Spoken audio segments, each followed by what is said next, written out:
मधुबन के बाबा, मधुबन के बाबा मुरली वाले, आपका क्या कहना, आपका क्या कहना। ओम शांति। आज 27 दिसंबर 2023 के साकार मधुर महावाक्य हैं। आज मीठे मीठे बाप दादा बोले, मीठे बच्चे, देवताओं से भी उत्तम कल्याणकारी जन्म तुम ब्राह्मणों का है, क्योंकि तुम ब्राह्मण ही बाप के मददगार बनते हो।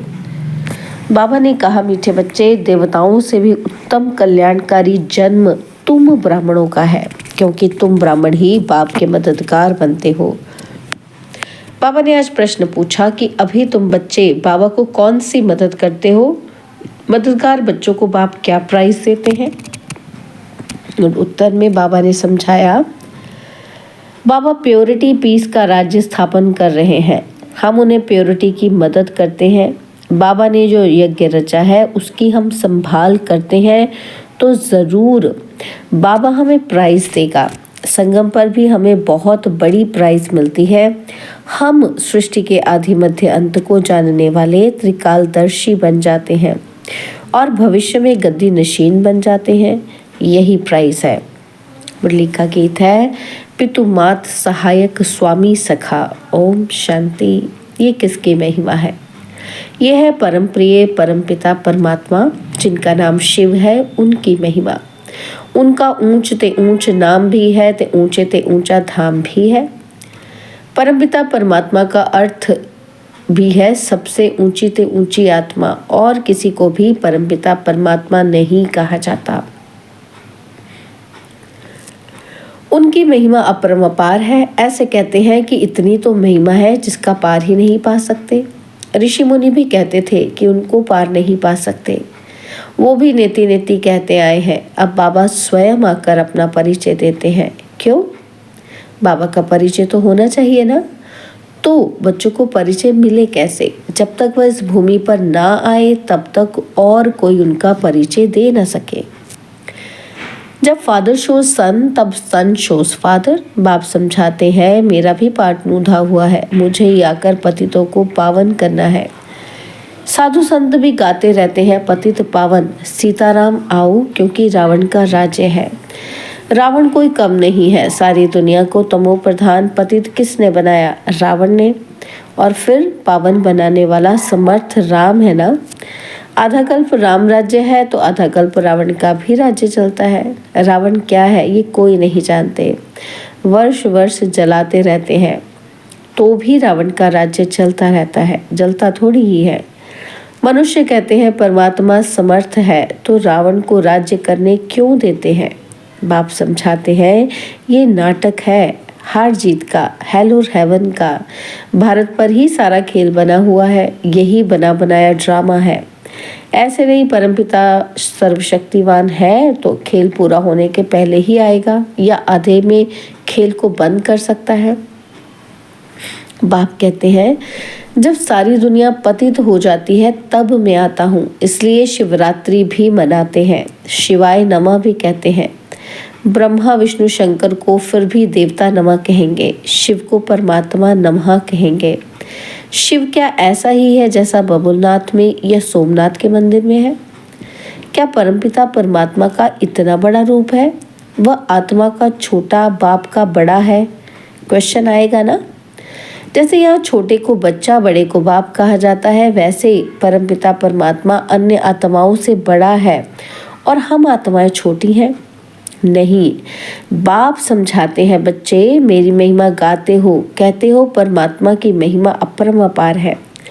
मनुष्य सृष्टि का बीज है तो पिता को बीज कहेंगे ना। वह क्रिएटर है। बाकी जो इतने वेद, उपनिषद, गीता, यज्ञ, तप, दान, पुण्य आदि, ये सब है भक्ति मार्ग की सामग्री। इनका भी अपना टाइम है। आधा कल्प भक्ति का और आधा कल्प ज्ञान का।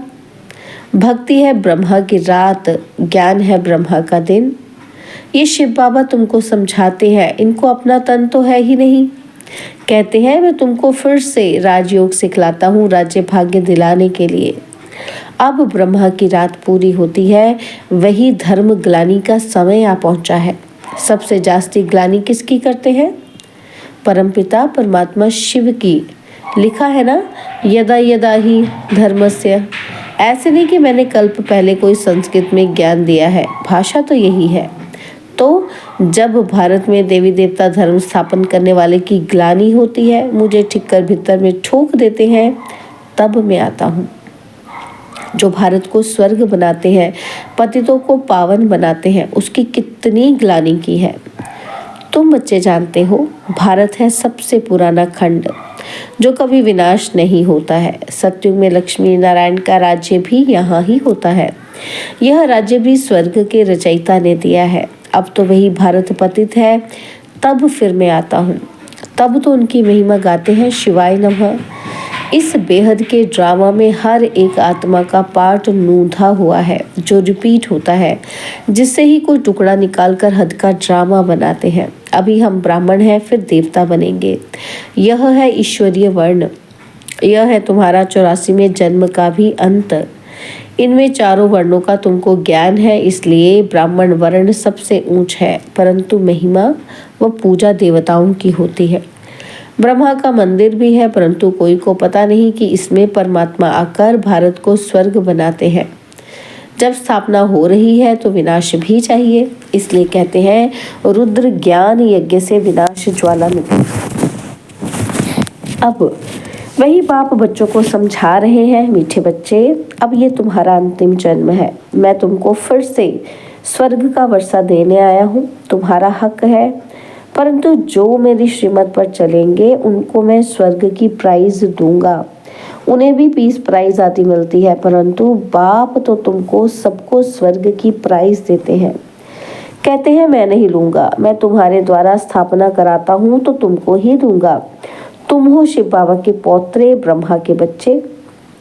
इतने बच्चे तो प्रजापिता ब्रह्मा ही अडॉप्ट करते हैं, न होंगे ना। ये ब्राह्मण जन्म तुम्हारा सबसे उत्तम है। ये कल्याणकारी जन्म है। देवताओं का जन्म या शूद्रों का जन्म कल्याणकारी नहीं है। ये तुम्हारा जन्म बहुत कल्याणकारी है, क्योंकि बाप का मददगार बन सृष्टि पर प्योरिटी पीस स्थापन करते हो। वह इनाम देने वाले थोड़े ही जानते हैं, वो तो कोई अमेरिकन आदि को दे देते हैं। बाप फिर कहते हैं जो मेरे मददगार बनेंगे मैं उनको प्राइज दूंगा। प्योरिटी है तो सृष्टि में पीस प्रॉस्पेरिटी भी है। यह तो वैशाल्य है, सत्य में है शिवालय। शिव बाबा ने स्थापन किया है। साधु सन्यासी है, हठ योगी ग्रस्त धर्म वालों को सहज राजयोग तो सिखा नहीं सकते। भल 1000 बार गीता महाभारत पढ़े, ये तो सबका बाबा है। सभी धर्म वालों को कहते हैं कि अपना बुद्धि योग एक मेरे से लगाओ। मैं भी छोटा सा बिंदु हूँ, इतना बड़ा नहीं हूँ। जैसी आत्मा वैसा ही मैं परमात्मा हूँ। आत्मा भी यहाँ भ्रिकुटी के बीच रहती है, इतनी बड़ी होती तो यहाँ कैसे बैठ सकती। मैं भी आत्मा जैसा ही हूँ, सिर्फ मैं जन्म मरण रहित सदा पावन हूँ और आत्माएं जन्म मरण में आती हैं। पावन से पतित और पतित से पावन होती है। अब फिर से पतितों को पावन बनाने के लिए बाप ने ये रुद्र यज्ञ रचा है। इसके बाद सतयुग में कोई यज्ञ नहीं होता, फिर द्वापर से अनेक प्रकार के यज्ञ रचते रहते हैं। यह रुद्र ज्ञान यज्ञ सारे कल्प में एक ही बार रचा जाता है। इसमें सबकी आहुति पड़ जाती है, फिर कोई यज्ञ नहीं रचा जाता। यज्ञ रचते तब है जब कोई आफतें आती हैं, बरसात नहीं पड़ती है, व अन्य कई आफतें आती हैं तो यज्ञ करते हैं। सतयुग त्रेता में तो कोई आफतें आती ही नहीं। इस समय अनेक प्रकार की आफतें आती हैं, इसलिए सबसे बड़े सेठ शिव बाबा ने यज्ञ रचवाया है, तो पहले से ही साक्षात्कार कराते हैं। कैसे सब आहुति पड़नी है, कैसे विनाश होना है। पुरानी दुनिया कब्रिस्तान बनी है, तो फिर इस पुरानी दुनिया से क्या दिल लगानी है। इसलिए तुम बच्चे बेहद पुरानी दुनिया का संन्यास करते हो। वह सन्यासी तो सिर्फ घर बार का संन्यास करते हैं। तुमको तो घर बार नहीं छोड़ना है। यहाँ ग्रस्त व्यवहार संभालते भी इससे सिर्फ ममत्व तोड़ना है। ये सब मरे पड़े हैं, इनसे क्या दिल लगाना, ये तो मुर्दों की दुनिया है। इसलिए कहते हैं कि परिस्तान को याद करो, कब्रिस्तान को क्यों याद करते हो। बाबा भी दलाल बन तुम्हारी बुद्धि का योग अपने साथ लगाते हैं। कहते हैं ना, आत्मा परमात्मा अलग रहे बहुकाल, ये महिमा भी उनकी है। कलयुगी गुरु को पतित पावन कह नहीं सकते, वह सदगति तो कर ही नहीं सकते। हाँ, शास्त्र सुनाते हैं, क्रिया कर्म कराते हैं। शिव बाबा का कोई टीचर गुरु नहीं। बाबा तो कहते, मैं तो तुमको स्वर्ग का वर्षा देने आया हूँ, फिर सूर्यवंशी बनो चाहे चंद्रवंशी बनो। वो कैसे बनते हैं? लड़ाई से नहीं। ना लक्ष्मी नारायण ने लड़ाई से राज्य लिया, ना राम सीता ने। इन्होंने इस समय माया से लड़ाई की है। तुम इनकॉग्निटो वॉरियर्स हो, इसीलिए तुम शक्ति सेना को कोई जानते ही नहीं। तुम योग बल से सारे विश्व के मालिक बनते हो। तुमने ही विश्व का राज्य गंवाया है, तुम फिर पार ही रहे हो। तुमको प्राइज देने वाला बाप है। अब जो बाप के मददगार बनेंगे उनको ही आधा कल्प के लिए पीस प्रॉस्पेरिटी की प्राइज मिलेगी। बाबा मददगार उन्हें कहते हैं जो अशरीरी होकर बाप को याद करते हैं, स्वदर्शन चक्र फिराते हैं, शांति धाम, स्वीट होम और स्वीट राजधानी को याद कर पवित्र बनते हैं। कितना सहज है।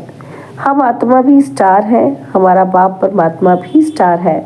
वह कोई इतना बड़ा नहीं है, परंतु स्टार की पूजा कैसे हो, इसलिए पूजा के लिए इतना बड़ा बना दिया है। पूजा तो पहले बाप की होती है, पीछे दूसरों की होती है। लक्ष्मी नारायण की कितनी पूजा होती है, परंतु उनको ऐसा बनाने वाला कौन? सबका सदगति दाता बाप। बलिहारी उस एक की है ना, उनकी जयंती डायमंड तुल्य है, बाकी सबके वर्थ कौड़ी तुल्य है। शिवाय नमः, यह उनका यज्ञ है, तुम ब्राह्मणों से रचवाया है। कहते हैं जो मुझे प्योरिटी पीस स्थापन करने में मदद करेंगे उनको इतना फल दूंगा। ब्राह्मणों ने यज्ञ रचवाया है तो दक्षिणा तो देंगे ना। ब्राह्मणों से बाबा ने यज्ञ रचवाया है तो उनको दक्षिणा तो देंगे ना। इतना बड़ा यज्ञ रचा है और कोई भी यज्ञ इतना समय नहीं चलता है। कहते हैं जो जितना मुझे याद करेंगे उतनी प्राइज दूंगा। सबको प्राइज देने वाला मैं हूँ। मैं कुछ नहीं लेता हूँ, तुम सबको देता हूँ। अब जो करेगा सो पाएगा, थोड़ा करेगा तो प्रजा में चला जाएगा। गांधी को भी जिन्होंने मदद की तो प्रेसिडेंट मिनिस्टर आदि बने ना। ये तो है अल्पकाल का सुख। बाप तो तुमको सारे आदि मध्य अंत का ज्ञान दे, आप समान त्रिकालदर्शी बनाते हैं। कहते हैं मेरी बायोग्राफी को जानने से तुम सब कुछ जान जाएंगे। सन्यासी थोड़े ये ज्ञान दे सकते हैं, उनसे वर्षा क्या मिलेगा? वह तो गद्दी भी एक को देंगे, बाकी को क्या मिलता है? बाबा तो तुम सबको गद्दी देते हैं, कितनी निष्काम सेवा करते हैं।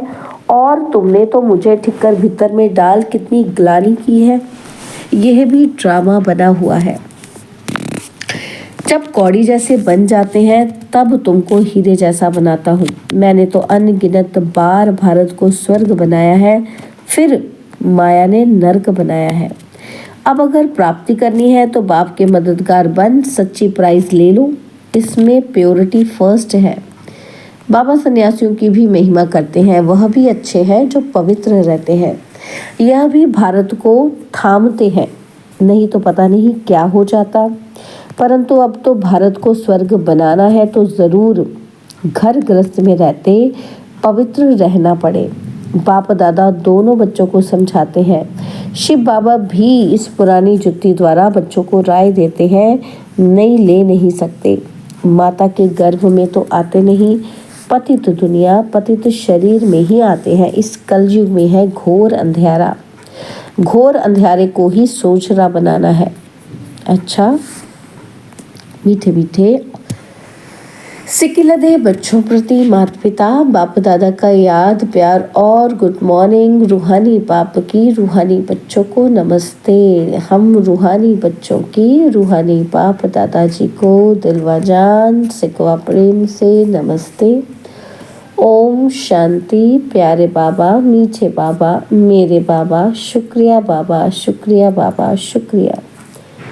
धारणा के लिए मुख्य सार है। पहला पॉइंट है, इस बेहद की दुनिया का दिल से संन्यास कर अपना ममत्व मिटा देना है, इससे दिल नहीं लगानी है। इस बेहद की दुनिया का दिल से संन्यास कर अपना ममत्व मिटा देना है, इससे दिल नहीं लगानी है। सेकंड पॉइंट, बाप का मददगार बन प्राइज लेने के लिए अशरीरी बनना है, पवित्र रहना है, स्वदर्शन चक्र फिराना है, स्वीट होम और स्वीट राजधानी को याद करना है। क्या करना है? बाबा कहते हैं मददगार बन प्राइज लेने के लिए अशरीरी बनना है, पवित्र रहना है, स्वदर्शन चक्र फिराना है, स्वीट होम और स्वीट राजधानी को याद करना है। बाबा ने आज वरदान दिया, विशेषताओं को सामने रख सदा खुशी खुशी से आगे बढ़ने वाले निश्चय बुद्धि विजयी रत्न भव। विशेषताओं को सामने रख सदा खुशी खुशी से आगे बढ़ने वाले निश्चय बुद्धि विजयी रत्न भव। अपनी जो भी विशेषताएं हैं उनको सामने रखो, कमजोरियों को नहीं, तो अपने आप में फेथ रहेगा। कमजोरी की बात को ज्यादा नहीं सोचो तो फिर खुशी में आगे बढ़ते जाएंगे। ये निश्चय रखो कि बाप सर्वशक्तिमान है तो उसका हाथ पकड़ने वाले पार पहुँचे कि पहुँचे।